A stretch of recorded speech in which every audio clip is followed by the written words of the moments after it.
मु सरकर फैन समस्ते जानते जेबे भी मु प्रचार पे जाइए कि मुझे भी सर को गोटे डेडिकेट करके स्पेशल गोटे फिल्म भी करी निमकी केवल सर को डेडिकेट करके से सिनेमाटी करी मंच उपस्थित थी मोर गुरुजन मान को मोर प्रणाम मंच सम्मुखें थी मोर गुरुजन मान को मोर प्रणाम आमर ऑनरेबल एमपी राज्यसभा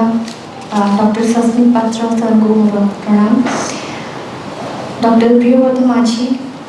सर को प्रणाम जनाऊँ मु प्रथम कहवाई चाहिए कि मु सरकर फैन समस्ते जानते जेबे भी मु प्रचार पे जाइए कि मुझे भी सर को गोटे डेडिकेट करके स्पेशल गोटे फिल्म भी करी निमकी केवल सर को डेडिकेट करके से सिनेमाटी करी सरकर जो स्वच्छ निर्मल भावमूर्ति सरकर जो पर्सनालिटी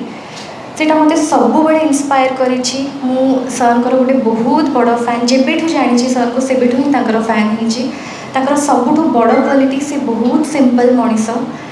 आउ कथा कम कहती काम बेसी से गुणटी बहुत बड़ गुण ता छड़ा से क्या विरोध में केवे कहती और सरकर कार्य ही सब कथा कहे तो सरकर ओडिशा में जो अवदान अच्छी ता अतुलनीय सर होती अप्रतिद्वंदी केवल मो नुहे सर समस्त आदर्श और एमती जड़े मनीष जे जड़े श्रेष्ठ मनीष जे एते स्वच्छ एते सुंदर मनीष गोटे सुंदर हृदयवान मनीष सी समस्त आदर्श होगा उचित तेणु आज बहुत कृतज्ञता जनाऊँगी माननीय मुख्यमंत्री श्री नवीन पट्टनायक सर आमर प्रणव प्रकाश दास सर को बहुत बहुत धन्यवाद जनइबी वीके पांडियन सर को धन्यवाद जनइबी विजु जनता दल सबू कर्मकर्ता विजु जनता दल परिवार को बहुत बहुत धन्यवाद जनइबी थैंक यू।